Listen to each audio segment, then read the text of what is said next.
Olá, pessoal. Espero que tudo esteja bem aí com vocês. E hoje nós vamos então trabalhar esta temática, a perfeição de Deus. É uma temática tanto que desafiadora, porque eu particularmente me sinto incompetente, né, para poder falar sobre a perfeição do meu Criador. Mas, de qualquer forma, nós temos, né, esta responsabilidade de pensar sobre, e o que nós vamos propor aqui é pensar mesmo na objetividade de nós compreendermos um pouquinho, né, sobre esta realidade, este fato, né, de um Deus único e verdadeiro que se manifesta sobretudo para a sua criação como um Deus perfeito. Então eu quero, desde já, ler um versículo com vocês para aqui nós darmos início à nossa reflexão. E o texto que eu quero ler com vocês se encontra no Salmo de número 113, e o versículo 5, que diz assim: Quem é como Yahvé, nosso Deus? Este texto é um texto de fato provocativo, né? E já nos faz, ou nos situa a fazermos alguns questionamentos em relação ao próprio Deus. É uma pergunta: quem é como Yahvé, nosso Deus? Certamente é uma pergunta, eu não diria que é uma pergunta retórica, mas eu diria que é uma pergunta que, embora não tenha resposta, exige o ser humano pensar um pouco sobre, não com o intuito de encontrar respostas para ela, mas no sentido de aprofundar o mais possível, né, a dinâmica do conhecimento desse Deus que é eterno, desse Deus que é perfeito. Então, eu vou partir aqui da nossa proposta e irei fazer aqui, ou tentar fazer aqui esta reflexão, pensando esta realidade pelo viés desta perfeição sendo revelada na criação e nos próprios atributos de Deus. Antes disso, antes de nós entrarmos especificamente aqui sobre esse aspecto de pensar a perfeição de Deus a partir do conceito da criação, ou da realidade da criação e da própria realidade dos atributos, eu quero aqui fazer uma rápida introdução e uma colocação histórica sobre essa dinâmica da igreja em refletir sobre Deus, o seu ser, a sua natureza, a sua essência e tudo aquilo que se permite, né, pensar sobre ele. Primeiramente, eu queria só observar que falar e pensar sobre Deus, sobre o ser de Deus e sua natureza, foi e sempre será um grande desafio, que exige os mais diversos cuidados de quem assim se porta, de quem assim se coloca, né, para poder, então, falar sobre Deus. Tendo em vista que Deus ele está muito aquém de todo e qualquer sistema de pensamento, de ideologia e de filosofias, né? Por mais que nós buscamos falar sobre Deus, é um grande desafio, e o desafio compete exatamente nisso, né? Que não existe filosofia, não existe teologia, não existe sistema de pensamento, seja ele qual for, capaz de expressar Deus na sua realidade total, né? Então, o que é que os sistemas de pensamentos fazem? Conjetura sobre Deus, fala sobre Deus, tenta conversar sobre Deus, né? Mas todas essas conversas sobre Deus, elas são insuficientes para revelar de fato esse ser que está muito aquém de todo e qualquer sistema, de toda e qualquer mente, de toda e qualquer realidade humana. Então, é muito importante a gente pensar sobre esta questão a primeiro momento. E o que nós vamos tentar aqui fazer não diz respeito a nada novo. Nós não vamos aqui apresentar nenhuma novidade, muito pelo contrário. Nós vamos aqui reproduzir teologias que já foram historicamente desenvolvidas, pensadas, refletidas, né? E o que implica dizer aqui que nós não temos novidade, né, de elementos em nossa apresentação. Falar de Deus e sua natureza, seus feitos e atributos, suas propriedades, é, antes de tudo, tentar conceber a ideia pela qual Deus age e atua de forma essencialmente singular no processo de sua autorrevelação e com particularidades diferenciadas, em contraste, certamente, né, com o agir e atuar da própria criação. A maneira como Deus atua, a maneira como Deus age, a maneira como Deus busca se manifestar, diferencia de maneira absurda em relação ao próprio atuar, própria manifestação da própria criação, né? O que eu estou querendo dizer é que a criação, ela age, ela manifesta, ela atua, mas é simplesmente porque ela foi feita para isso, né? E Deus, quando ele atua, ele manifesta, a manifestação, o atuar de Deus, né? O se revelar de Deus estar muito aquém desta realidade humana, estar muito aquém deste atuar humano, ou deste atuar da própria criação, porque, de fato, Deus não se compara à sua própria criação.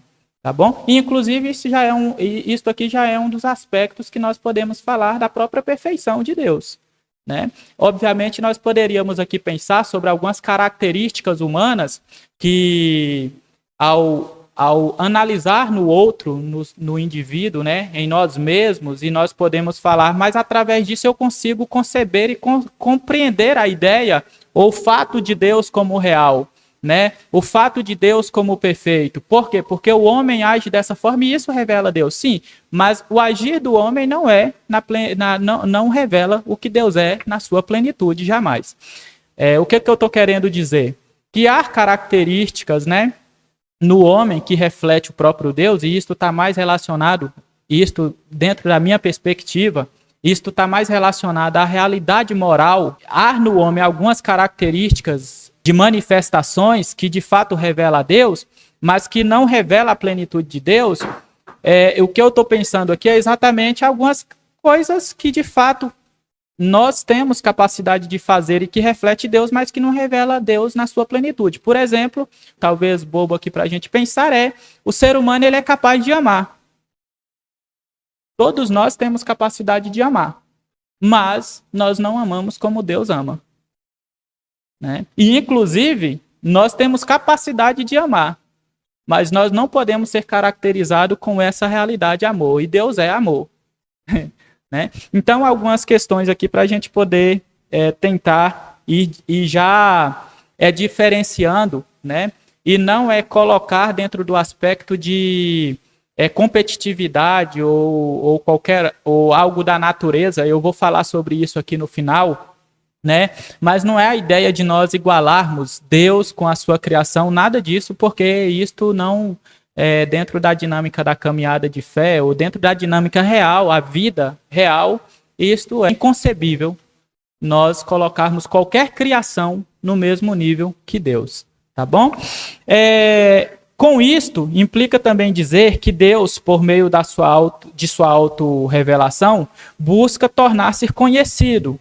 E isto sendo uma verdade, cabe à sua criação dar passos em busca de uma melhor compreensão deste Deus. Deus, ele busca se auto-revelar, se auto-comunicar com a sua criação. Então, o que compete à sua criação?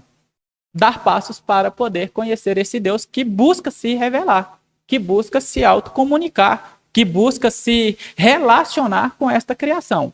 Quando Deus age para se revelar para a sua criação e a criação ignora isto é um grande problema. Um grande problema para a própria criação. Por quê? Porque esta criação, a ideia de Deus se revelar para a sua criação, é a ideia de ele ser cada vez melhor compreendido por esta criação. Se esta criação ignora isto, então esta compreensão, né, ou este melhor compreender sobre esse Deus, vai sempre estar a desejar, não por parte de Deus que já fez tudo o que foi preciso fazer, mas por parte da sua própria criação, que ignora este querer conhecer a Deus.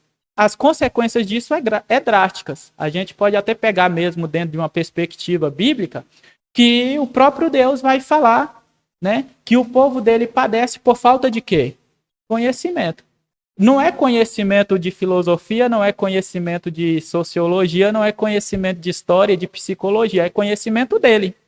O fracasso da humanidade é condicionado à negligência quanto ao conhecimento de Deus, né? Então é muito importante a gente entender isso. Quando Deus ele age, ele se auto-revela, o intuito é que a sua criação também dê passos em busca da melhor compreensão deste Deus.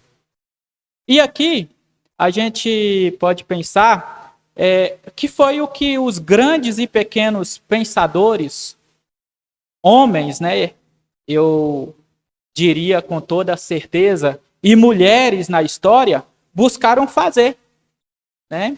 É por isso que nós pensamos aqui uma realidade de uma teologia construída no curso da história. É por isso que nós falamos de tradição, na verdade, né? A tradição, nós pensamos aqui a tradição como sendo um advento histórico de homens e mulheres que se manifestaram no passado, produzindo o que nós hoje usufruímos, teologia. Isto, obviamente, eu estou partindo aqui do pressuposto teológico, né? Teologia, homens e mulheres que atuaram na história produzindo teologia para que nós hoje pudéssemos desfrutar. Então, homens e mulheres, né, grandes e pequenos, e aqui eu estou usando o conceito de pequeno não no sentido, né, de inferioridade, né, mas pessoas que não teve tanta relevância, né, tanta visibilidade, né, talvez como um Lutero, como um Calvino, como um Zwinglio, como enfim, um Calbart, talvez um Rodolfo Bultmann, enfim, pensa aí o que você mais ama e coloca ele nesse quadro aí que é melhor. E foram ações de homens pequenos e grandes, né, que produziram para nós uma teologia. E é por isso que nós estamos aqui hoje. Querendo ou não, é por isso que nós estamos aqui hoje. Porque senão, nós estaríamos nos grandes embates, na busca, na tentativa de quê? De produzir teologia, para que gerações elas tivessem alguma coisa aí. E isso não quer dizer que nós não devemos fazer isso, né? Mas hoje nós fazemos sem tanta canseira como aqueles homens no passado. Homens que dedicaram a vida, estudaram, né? Empenharam para poder produzir e realmente nós termos o conhecimento deles como fruto para nós. Então, o que acontece? Esses homens, eles buscaram fazer no curso da história, tanto em perspectiva teológica, como em áreas afins, né, como a filosofia, a própria ciência, propriamente dita, estes homens tiveram aí grandes esforços para melhor conhecer não somente este universo, mas, obviamente, o criador deste universo, né? Há muitos que criticam, por exemplo, a ciência ou a ciência enquanto, de fato, disciplina, mas a ciência está aí para mostrar que esse universo tem um criador, né? E que tem alguém que, inclusive, ela não consegue descrever de forma precisa, né? Enfim, o que eu estou querendo dizer com isso é que não somente a teologia, a filosofia, mas as ciências afins, elas estão aí para poder pensar este universo e, consequentemente, o seu criador. Tá bom? Deveria ser de grande interesse e vontade de todos nós, humanos, conhecer o mais profundo possível este Deus que busca se revelar. Deveria ser uma alegria para nós, deveria ser uma motivação para nós, né, querer conhecer, querer aprofundar no conhecimento de Deus. Por quê? Porque uma das ações de Deus nesta história foi se revelar para que a sua criação o conhecesse. né? Enfim, ressalta aqui que a autorrevelação de Deus não permitirá ao homem, e isso aqui vale a pena eu observar, né? A autorrevelação de Deus não permitirá ao homem conhecer nada além daquilo que o próprio Deus deseja. Porque no dia que houvesse a possibilidade de Deus ser plenamente conhecido, ele deixaria de ser Deus.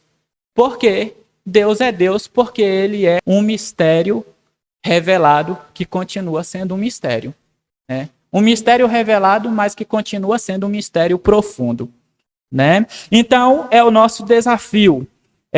Deus, ele se autorrevela, e à medida que ele se autorrevela, ele deseja que a sua criação o conheça. À medida que esta criação vai conhecendo a Deus, vai conhecendo na proporção que este Deus o permitirá, e nada mais além disso, né?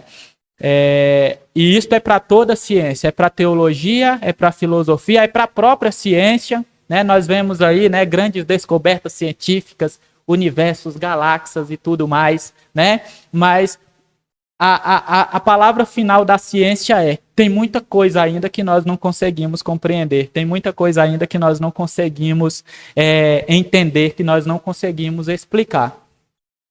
Isso é um reflexo, né, do ato criacional de Deus, né? E se o que foi criado, o ser humano, não consegue compreender na sua totalidade, imagina quem o criou, né? Enfim, historicamente, pensar sobre o ser de Deus, considerando aí seus atributos ou outros aspectos da natureza divina, como, por exemplo, sua essência e substância, teve um desenvolvimento mais significativo a partir do monge Gregório Palamas. Ele buscou compreender o advento ali, a narrativa do Evangelho de Mateus, capítulo 17, versículos do 1 ao 13, que é o advento ali da transfiguração de Cristo. Ele tentou discutir, pensar aquele advento, né, aquela manifestação ali, e tentar perceber como que se dava, de certa forma, a manifestação dos atributos de Deus e como que esses atributos, né, de Deus estava associada ou não com a própria essência e a própria natureza divina.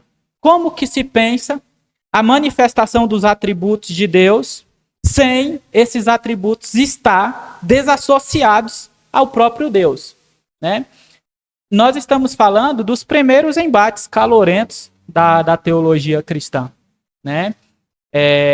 Como qualquer assunto que passa a surgir, foi assim sobre esta dinâmica aqui, para pensar sobre os atributos de Deus.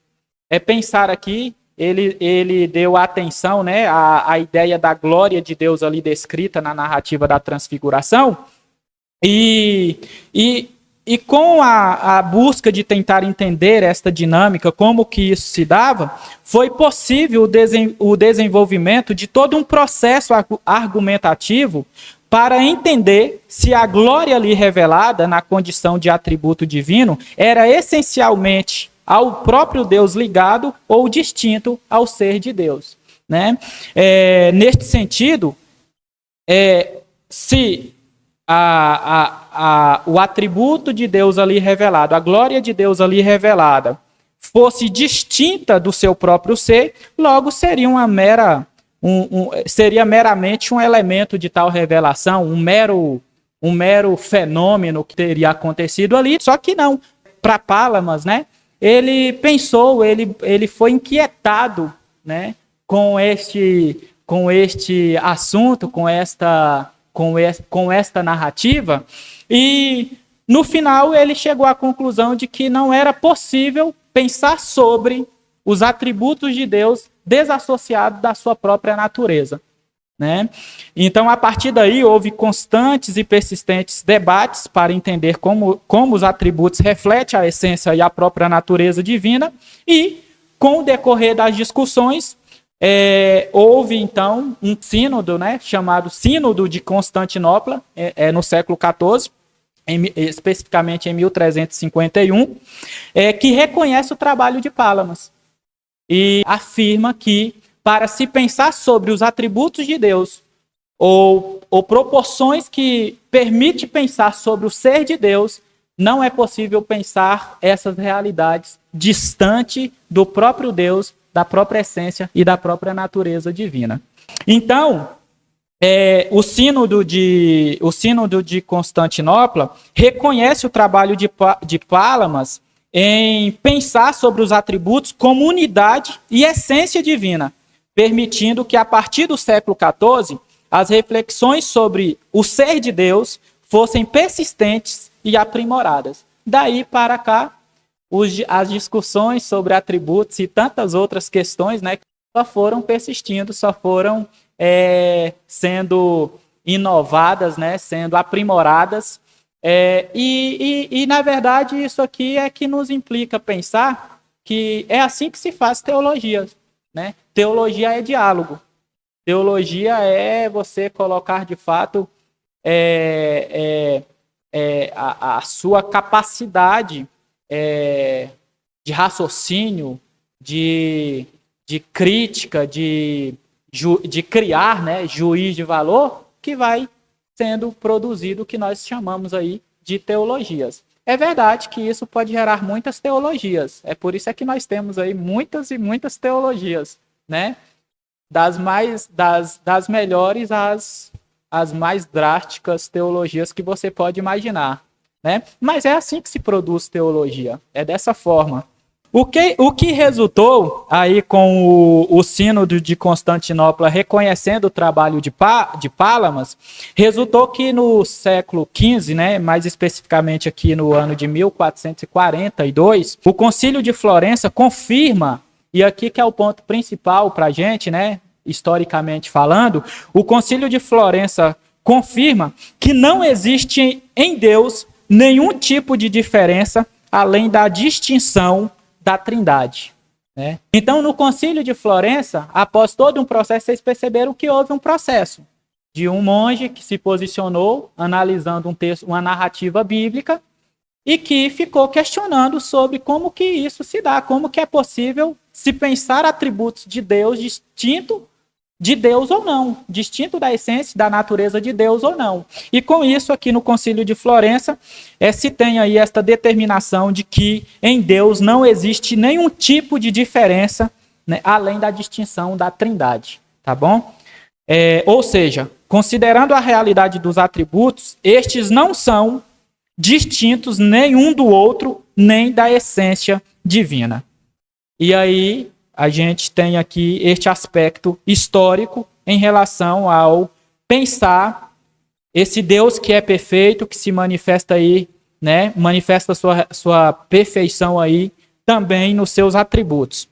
Obviamente, e ainda dentro dessa perspectiva histórica, no decorrer da história, outras questões foram baseadas, né, nos atributos e a própria essência e natureza divina foram levantadas por filósofos, por teólogos, como, por exemplo, os próprios reformadores.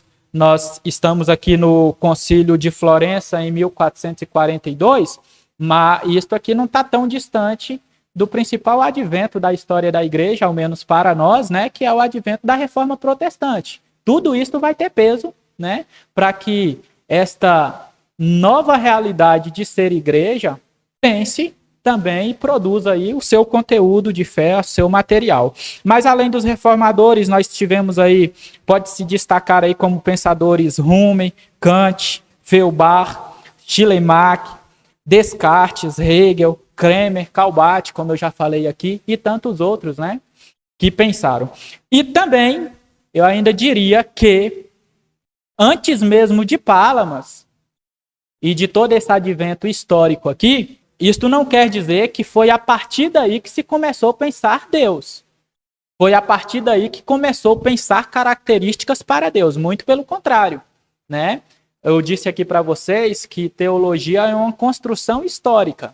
É um diálogo histórico. Hoje nós estamos aqui conversando sobre perfeição de Deus. Daqui 20, 30, 40, 60 anos, 100 anos, estarão outros aqui ou em qualquer outro lugar pensando as mesmas coisas, buscando aperfeiçoar esta dinâmica, né? Mas antes de Pálamas, a tradição já tinha muitas confissões. Confissões de fé, confissões que diziam respeito sobre a natureza de Deus, sobre a essência de Deus, sobre o ser de Deus, né? Sobre a atuação de Deus, né? Confissões que refletiam, né, assuntos da mesma natureza aqui, como essas anteriormente colocadas. Confissões já estabelecidas e que foram frutos dos principais, por exemplo, dos principais concílios anteriormente desenvolvidos, né? Por exemplo, o concílio de Nicéia, de 325, o concílio de Constantinopla, de 381, e o concílio de Calcedônia, de 451, do ano de 451, são eventos da igreja que produziram pensamentos sobre Deus. Tá? É muito importante também porque pensar sobre Deus não partiu em Pálamas. Vocês lembram bem que eu usei a expressão aqui que a partir dele houve uma intensificação, né, sobre determinados assuntos que está sobretudo aqui relacionado à ideia dos atributos de Deus, né, desses atributos estar ou não associados a Deus e a natureza, a essência e a natureza divina. Então, estes concílios anteriormente aqui que eu falei, Nicéia, Constantinopla e Calcedônia, estes concílios também trabalharam assuntos sobre a natureza, a essência de Deus, sobre as proposições que permitem falar sobre ele e sua ação na história, resultados não só dos embates teológicos, né, da época, mas também ações para combater o que nós estamos cansados de ouvir, né? Combater heresias, combater ensinos distorcidos, ensinos deturpados que referia, né, ao próprio evangelho. Enfim, e com isto, então, eu quero aqui pensar com vocês sobre a perfeição de Deus, depois desta rápida colocação histórica aqui, pensar com vocês sobre a perfeição e a glória de Deus revelada na criação. Eu quero, com isto, atentar aqui, na verdade, a 2 versículos, que é Gênesis capítulo 1, versículo 1, e Gênesis 1, 31. Esses 2 versículos, 1 e 31 do capítulo 1. Porque quando nós falamos de Deus como um ser perfeito, nós não pensamos a perfeição de Deus em partes. Nós pensamos a perfeição de Deus na sua plenitude. Deus é plenamente perfeito. Deus não é perfeito por partes, ou em partes, né? Deus, ele é plenamente perfeito. As ações de Deus, por Deus ser perfeito, revela um Deus que é perfeito. Os feitos de Deus, que é um Deus perfeito, são feitos que revelam esse Deus que é perfeito, né? Então não há como nós pensarmos a perfeição de Deus ou qualquer coisa sobre Deus e conceber a ideia de que em alguma realidade das nossas reflexões ou das nossas concepções, Deus pode ter falhado. Não, Deus é plenamente perfeito, tá? No ato da criação, por exemplo, que é o que nós vamos ver aqui, Deus se manifesta sobretudo como glorioso e perfeito. Tá? Glorioso, pois ele decidiu em si, e aqui também já reflete a própria perfeição, ele decidiu em si criar todas as coisas do nada. É o velho conceito do ex nihilo, né? Criação do nada. Deus, ele decidiu em si. Ele é glorioso, ele reflete-se como glorioso, porque não tendo necessidade, e nós vamos falar isso aqui ainda, não tendo necessidade, ele decidiu criar. E mesmo sem ter necessidade, ele decidiu criar e decidiu criar a partir de si.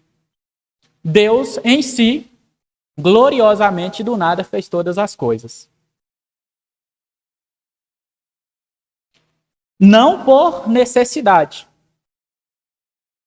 mas por amor e alegria. E isto aqui também reflete um aspecto glorioso desse Deus que é perfeito.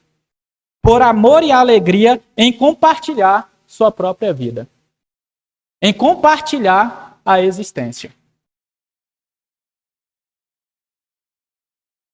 Deus é perfeito e glorioso, porque nele próprio ele decidiu chamar a criação à existência, mesmo sem necessidade. Porque Deus não precisa de nada e ninguém. Ele é Deus perfeito. Ele não necessita de criação alguma para fazer alguma coisa. Ele não necessita de nada para fazer aquilo que ele desejou fazer, como ele assim o fez. No princípio criou Deus os céus e a terra. E obviamente você sabe que o decorrer da narrativa ali de Gênesis é criação. É Deus que, inclusive, nós vamos falar sobre isso aqui, é um ser essencialmente moral que cria e cria dando ordem, colocando as coisas em seu devido lugar, regido pela própria lei que procede de Deus. Tudo funcionando como deve funcionar, né? E não é por necessidade. Deus não tinha carência, de forma nenhuma. Vou fazer esse universo aqui lindo e perfeito para eu me sentir mais realizado. De maneira nenhuma. Deus simplesmente quis compartilhar a existência. Inclusive, eu e você somos frutos disso. A perfeição revela a natureza moral de Deus. Neste sentido, podemos afirmar que Deus é um ser essencialmente moral e tudo o que faz, o faz sem negação do que ele realmente é. Isto aqui é muito importante também a gente refletir quando nós pensamos aqui a perfeição e glória de Deus revelada no ato da criação. Porque Deus é glorioso, a sua gloriosidade é manifesta também no ato de Deus em si chamar à existência todas as coisas. E esta perfeição, no ato da criação, também revela o que Deus é em sua essência, um ser moral.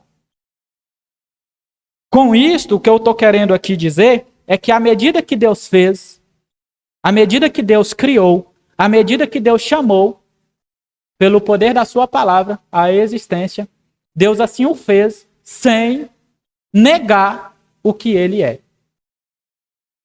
Assim podemos buscar compreender melhor a forma como Deus se relaciona com sua criação, concebendo o fato de um relacionamento sem que a qualquer momento sua própria natureza e essência sejam modificadas. Tudo bem? Então, pensar aqui esta questão de um Deus que em si chama à existência todas as coisas, e esta sua perfeição e gloriosidade revela a sua realidade moral, e isto implica dizer que à medida que ele cria sem se auto-sabotar, sem se auto-negar. Talvez isso seja inquietante para nós quando nós olhamos o nosso mundo como historicamente o nosso mundo anda. Quando nós vemos por exemplo, tantas desgraças, né? Tantas misérias, tantos sofrimentos, tantas injustiças, tantas maldades.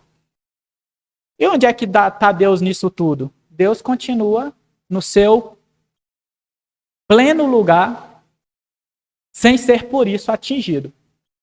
Esses males não diz respeito a Deus, esses males diz respeito à sua própria criação, que em algum momento, por alguma realidade, e aí talvez eu não teria competência para falar para vocês aqui qual seria essa realidade, mas por alguma realidade preferiu trilhar esse caminho. O que pensar sobre tantas negatividades no mundo tudo que nega. O que eu diria aqui é que tudo que nega ou busca negar a essência moral de Deus, tudo aquilo que nega o que Deus essencialmente não reflete a ação e presença do próprio Deus. Tá bom? O cara matou o outro. Deus não está presente. Não é sobre Deus aquilo ali. E quando eu digo aqui, Deus não estar presente, eu já quero deixar claro aqui que eu não estou dizendo que Deus é incapaz de estar ali. Não é sobre isso. Eu estou dizendo que esta ação de uma criação para com outra criação não reflete a presença, a realidade de Deus, talvez mais dentro do próprio indivíduo e da própria criação do que propriamente o próprio Deus, do que necessariamente, né, o próprio Deus. Não é sobre Deus. Não é a questão aqui de Deus ser incapaz de estar em algum lugar. Não é sobre isso. É sobre uma criação que escolheu trilhar o caminho da imperfeição por alguma coisa, por alguma realidade dentro da própria história, né? Que nós chamamos aí talvez mais tradicionalmente como natureza caída, né? Enfim. Então, tudo que nega ou busca negar a essência moral de Deus, tudo aquilo que nega o que Deus essencialmente não reflete ação e presença de Deus. Porque, como diz lá em 2 Timóteo 2,13, Deus não nega a si mesmo. Tá? Então, os males que nos acontecem no mundo, os males que são persistentes no mundo, é mais reflexo da hostilidade humana contra o próprio Criador, é mais reflexo da distância do homem em relação ao seu Criador, porque quanto mais distante estamos de Deus, mais mal nós fazemos, mais menos capacidade temos para fazer o que é correto, o que é o bem, o que de fato reflete Deus. Porque se eu estou distante daquele que eu precisava refletir, logo eu vou destruindo isso, eu não vou refletindo ele de forma nenhuma, porque eu estou distante mesmo. Então, os reflexos dos males dá para também caminhar por esse princípio, né, de pensamento. Há aqui, inclusive, nesta realidade, um princípio fundamental do próprio discurso teológico, né, de que Deus, em sua absoluta perfeição e sendo pleno em verdade, conhece a realidade do mal, sem ser por este atingido ou modificado, pois Deus, ele é imutável, né? Deus, ele não muda. Deus não é atingido por nada e por ninguém. Inclusive, eu acredito que seria esta uma das essências para nós pensarmos conceito de santidade. Deus, ele não é atingido na sua pureza. Tá bom? Com isto, podemos aqui pensar outros aspectos do ser divino, que faz parte da relação entre Deus e sua criação. Aqui, nós pensamos a perfeição de Deus a partir do ato da criação, né? Inclusive, pensamos aqui perfeição e glória. Mas nós podemos pensar também, neste mesmo processo, a perfeição de Deus, independente, inclusive, da própria criação. Porque Deus é perfeito independente da criação. Deus ele é perfeito em quem? Nele próprio. Tá bom? Isto implica a realidade de uma realização e plenitude em si mesmo. Deus ele é perfeito nele próprio. Deus é completo em si mesmo. E não depende, precisa ou necessita de algo para se sentir realizado ou completo. Porque ele é perfeito. E aqui perfeição está exatamente nesse sentido. De não se necessitar de absolutamente nada para se completar. Deus não precisa de absolutamente nada, não depende de absolutamente nada e ninguém, porque ele é realizado nele próprio, ele é completo nele próprio. É nisto que consiste reafirmar aqui que Deus é, em si, plenamente perfeito. Tudo bem?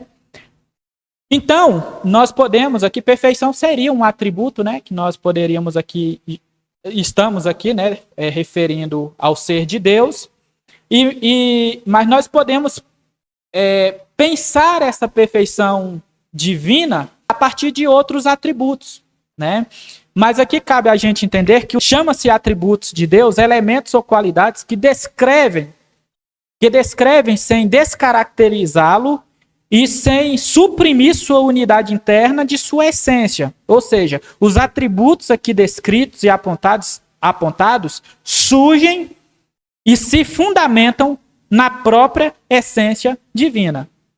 Aí vocês conseguem fazer a associação no Concílio de Florença, né? Que não há em Deus nenhuma distinção além da própria dinâmica da Trindade, né? Ou seja, tudo que se fala sobre Deus, inclusive os atributos, é esta realidade que nasce, né, que se fundamentam na própria essência divina, né?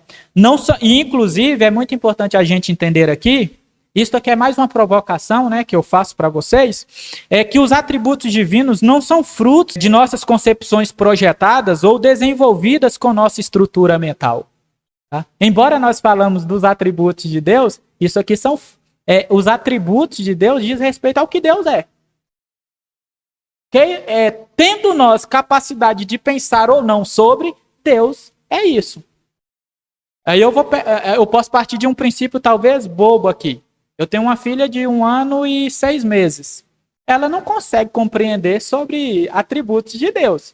Deus não deixa de ser o que ele é. Isso é muito importante porque, assim, às vezes, mas eu não tenho capacidade de pensar sobre isso, logo então Deus não pode ser isso. Muito pelo contrário. Deus não é a partir do que nós dizemos que ele é. Deus é o que ele é, né? Então, os atributos não são frutos de nossas concepções projetadas ou desenvolvidas com nossa estrutura mental, mas elementos reais, essenciais e naturais procedentes do próprio ser divino. E aí sim, percebidos pelas instâncias sensitivas à medida que esse próprio Deus se autorrevela e busca relacionamento com a sua criação. Ou seja, Deus se manifesta, Deus atua, se revela, né? Aí sim, à medida que Deus se revela, é possível se pensar sobre esses atributos, sobre as proposições que dizem respeito a ele, e isto vai ser pelo um processo sensitivo humano. Para nós compreendermos Deus, nós temos que ter essa realidade sensitiva atuante. Eu posso simplesmente, a partir de hoje, dizer, eu não quero mais saber em buscar conhecer a Deus. Tudo bem. A partir de hoje eu não ajo, não me movo, não me posiciono em absolutamente nada para conhecer sobre Deus. Esta minha capacidade sensitiva vai ser uma realidade no aspecto da negatividade. Eu não vou conhecer porque eu não vou agir para isso. Agora, a partir do momento que esse Deus se autorrevela e nós desejamos, assim, conhecer a partir dessa autorrevelação, esta realidade sensitiva vai nos permitir conhecer a Deus. Ou seja, nós, cientificamente, nós compreendemos o mundo, nós apropriamos de conhecimento por nossos órgãos sensoriais, correto? Percepção. Seja auditiva, seja visual, seja toque. É dessa forma que, então, nós vamos dar passos para aprofundar o conhecimento desse Deus que se autorrevela, né? E aí eu só repito, esse Deus não é o que nós concebemos dele, ele é o que ele é, independente das nossas capacidades ou não, tá bom? Então, com isso, nós podemos aqui pensar sobre um Deus que se manifesta como eterno. A eternidade é uma das características desse Deus que é perfeito, né? Lá em Isaías, capítulo 26, versículo 4, o texto diz: confia para sempre no Senhor, pois o eterno, somente Yahvé, é a rocha que vive eternamente. Em Colossenses 1,17, O apóstolo Paulo diz: ele existe antes de tudo que há, e nele todas as coisas subsistem. Aqui nós poderíamos até associar esse texto aqui ao ato da criação, né? Deus que não precisa, chama à existência tudo que existe, e não somente chama à existência. E Deus não é aquele Deus que criou e abandonou, muito pelo contrário, ele é o Deus que cuida. Tudo subsiste nele. Tá? Mas, enfim, não é essa a questão. Aqui é pensar a eternidade de Deus. Pensar a eternidade de Deus implica dizer que Deus não se limita a qualquer realidade temporal. Sua presença está de forma imediata em todos os momentos. E eu não sei se isso é teológico ou filosófico ou o quê, mas é a verdade. Deus não se limita a qualquer realidade temporal, né? Muito pelo contrário. A sua presença está de forma imediata em todos os momentos. Falar de eternidade divina é pensar que a realidade infinita, anterior e posterior ao e com o tempo que passou a existir, são plenamente preenchidos por aquele que o tornou real, né, ou tornaram real, e cuja existência não tem causa e sempre foi um ser vivente. Deus é eterno. Eternamente ele vive. Falar da eternidade divina é refletir a soberania e supremacia de Deus em não ter começo nem fim frente à criação e todo o universo que foram criados. Tudo, absolutamente tudo passou a existir, menos o Deus eterno. Porque nós subentendemos, ou ao menos esse deveria ser o nosso esforço, nós subentendemos que é a partir de Deus que tudo passou a existir. Então, se é a partir dele, antes dele nada existia. Nada existe, na verdade, né? Enfim, a onipotência, o Salmo de número 24, versículo 1 diz: do Senhor é a terra e tudo o que nela existe, o mundo e seus habitantes. Ao pensar sobre a onipotência, eu estou pensando que não há mecanismos e dispositivos que limitam o campo de atuação e ação do divino. Isto implica pensar a realidade do seu domínio universal, regendo e governando tudo e todos. Deus é onipotente. Absolutamente nada é capaz de impedir a ação, a atuação e o mover de Deus. Seja aqui ou seja em qualquer outro lugar. Né? E, inclusive, isso reflete esse governo, esse domínio universal, né? Que reflete um Deus que está regendo e governando tudo e todos, porque ele, de fato, é o Senhor onipotente. Onipotência não diz respeito a fazer tudo e qualquer coisa somente, diz respeito a ser esse Senhor universal. Esse que governa tudo e todos e que nada, absolutamente nada, sai do seu controle. Tá bom? Compreender a dinâmica, inclusive isso aqui é muito importante quando nós pensamos aqui a realidade da onipotência, sobretudo sobre esta perspectiva do domínio universal, né? De Deus regendo e governando tudo e todos, a gente pensar aqui a dinâmica da própria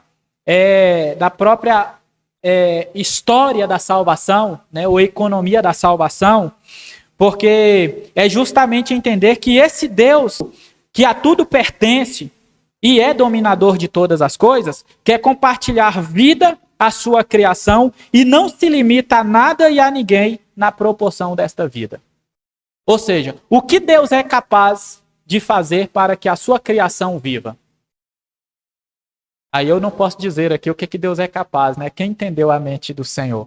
Mas a verdade é, o que Deus quiser fazer para que a sua criação viva, ele assim o faz, porque ele não está limitado a nada. Não há mecanismos, não há espaços, não há homens, não há estruturas, não há poder, não há potestade que limita esse Deus de proporcionar à sua criação aquilo que ele mais deseja, né, desde o princípio, que é vida, oferecer vida. Tá bom? E com isto temos também aqui a ideia da onisciência de Deus.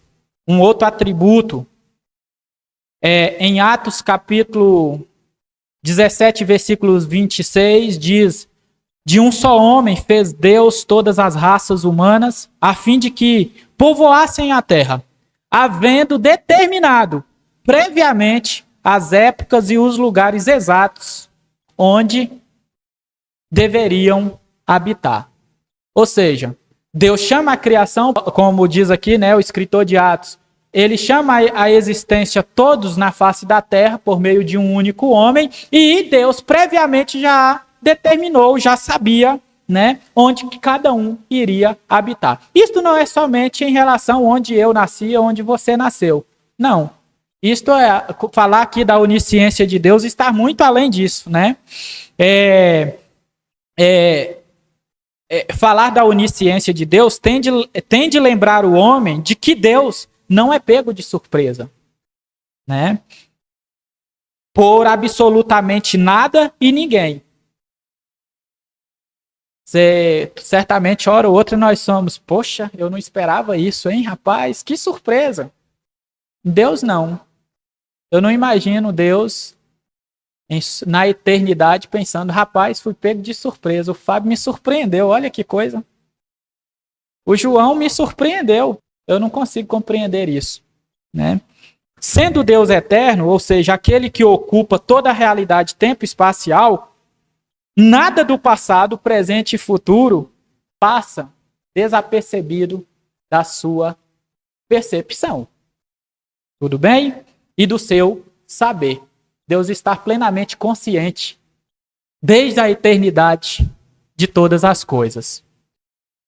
Enquanto a criação, por mais hábil que seja, com seus sentidos, ela é limitada e desconhece, inclusive, a vastidão do próprio universo fora de si. Enquanto nós não conseguimos compreender como que uma folha é criada, a dificuldade de se compreender uma folha de uma árvore, de Deus, nada passa desapercebido. É esse Deus que é perfeito. A onipresença de Deus. Eu não vou ler o texto, eu vou deixar para que vocês leiam o texto, que é um textinho um pouco mais longo, que é o Salmo de número 139, versículos do 7 ao 12. Para onde poderia eu fugir do teu espírito? E ali tem toda uma discussão. Se eu subir aos céus, se eu descer às profundezas, se eu disser às mais densas trevas, na tentativa de me esconder de ti, elas para ti são luzes. Né? É um Deus que é perfeito. A gente pensar exatamente isso, é um Deus que é perfeito. São atributos que revelam nada mais, nada menos a perfeição desse Deus. Tá bom? Deus não está limitado a uma realidade espaço-temporal e não há algo que limite sua presença e percepção. Tá bom? A presença divina falar aqui da onipresença de Deus é nós concebermos o fato de que a presença divina é absoluta e perfeitamente real, onde bem deseja. Tá bom? Então, com isso, eu finalizo aqui estas descrições, né, dos atributos de Deus, e vocês percebam que eu reti este argumento aqui a uma dinâmica de descrição dos atributos que reflete exclusivamente o próprio Deus, né? São atributos exclusivos a ele. Dentro da perspectiva teológica, nós poderíamos falar aqui de outros atributos, né? Que alguns teólogos chamam de atributos comunicáveis, né? E que nos permitiria pensar aí ações, né, humanas, sentimentos humanos, que é possível ao mesmo tempo também pensar sobre esse Deus. Mas pensamos esses atributos aqui na tentativa de descrever a perfeição de Deus. Então, eu vou fazer aqui as considerações finais com vocês, e eu queria só observar aqui que cabe aqui também fazer essa observação, né? Observar que, embora falamos sobre Deus com as categorias acima apontadas, isto só é possível pois o próprio Deus permitiu por meio de sua autorrevelação em toda a história, né? A revelação natural, a revelação da Bíblia, a revelação da lei moral, a revelação por meio do próprio Cristo. Só é possível nós pensarmos aqui porque o próprio Deus assim o quis, né? Se Deus não manifestasse, nós não poderíamos falar. Contudo, é esta que é a observação, tá? Contudo, Deus é muito mais do que nós podemos aprender, pois ele não pode ser definido. Tá? Nós falamos aqui de eternidade, de onipotência, de onipresença, de onisciência, né? De perfeição, mas nós não estamos aqui definindo Deus. Nós estamos pensando sobre Deus. Tá? Deus não pode ser definido. Ou seja, tudo que se pensou, se pensa e se pensará sobre Deus é um conhecimento limitado quanto ao que ele realmente é. E o que Deus é? Um ser muito além do que a criação possa conceber. Tá bom? Nisto também implica dizer que, ao permitir sua criação melhor conhecê-lo, e por ser um ser essencialmente moral, os meios para isto acontecer, ou seja, a sua criação conhecer, os meios para que isto aconteça, são pré-estabelecidos pelo próprio Deus. Ou seja, a autorrevelação de Deus é uma realidade que acontece com características reais e eu diria que visíveis ou perceptíveis. Tá? Nisto implica dizer que ao permitir sua criação melhor conhecê-lo, e por ser um ser essencialmente moral, ele pré-estabeleceu as condições e as condições implicaria nas leis. É lei. A lei de Deus. A autorrevelação de Deus é uma autorrevelação que revela leis pelas quais o homem consegue chegar ao conhecimento desse ser que é perfeito. Ou possa dar passos para isso. Tá? E, inclusive, a perfeição desta revelação é quem? É o próprio Cristo. Tá? Conhecer a Deus desprezando e ignorando sua lei é impossível e reflete um ato de loucura humana. Você querer conhecer a Deus sem se atentar à lei dele, você está querendo tudo menos a vida que ele propõe para você. E isso é importante, é muito importante a gente refletir, a gente pensar sobre essa questão. Tá? Nisto, o próprio Jesus é enfático e cuidadoso ao dizer para os seus ouvintes que não veio destruir a lei e os profetas, mas o quê? Dá pleno sentido. Então não é pegar a lei que Deus misericordiosamente quis usar para se autorrevelar a nós, ignorar, jogar fora e dizer que nós temos outros caminhos para isso. Na verdade, Jesus, ele cumpre perfeitamente a lei e nos chama para nele, exclusivamente nele, cumprir a lei. Porque a lei de Deus reflete para o homem o quê? Vida. Você pode ler lá em Deuteronômio, capítulo 30, versículos 16 ao 20. Eu coloco diante de vocês a morte e a vida. O versículo 16, o próprio Deus é categórico. Se vocês me obedecerem, se vocês atentarem aos meus mandamentos e me obedecerem, por onde vocês forem, vocês vão viver. Agora ignore. E aí, a responsabilidade é de vocês. O que é que eu estou querendo dizer aqui? É que em Cristo Jesus nós temos um compromisso com essa história da autorrevelação de Deus, que é lei para nós. Uma outra observação que eu faço aqui é que ao falarmos ou pensarmos sobre o ser de Deus, ou categorias que permitem falar sobre ele, não é interessante que façamos sob perspectiva de competitividade, ou sob a condição de concorrência entre Deus e a criação. Né? Às vezes nós somos tentados a falar sobre Deus na tentativa de desmerecer o homem, colocar o homem abaixo e Deus acima. Não tem necessidade. Deus, ele é perfeito.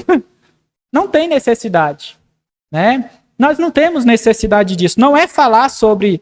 É interessante a gente pensar sobre isso, que quando nós vamos falar sobre Deus, pensar sobre Deus, seja sob qual categoria teologicamente possível nós trilharmos, nós não precisamos partir sobre esse princípio da competitividade.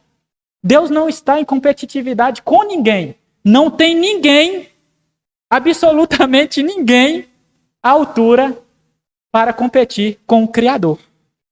Então eu queria fazer essa observação. E aí vocês podem pensar assim, mas, Fábio, quando eu encontro alguns textos que me transmitem essa ideia, faça uma boa hermenêutica, faça uma boa exegese e você concluirá que não é possível você colocar qualquer criação no mesmo nível que Deus.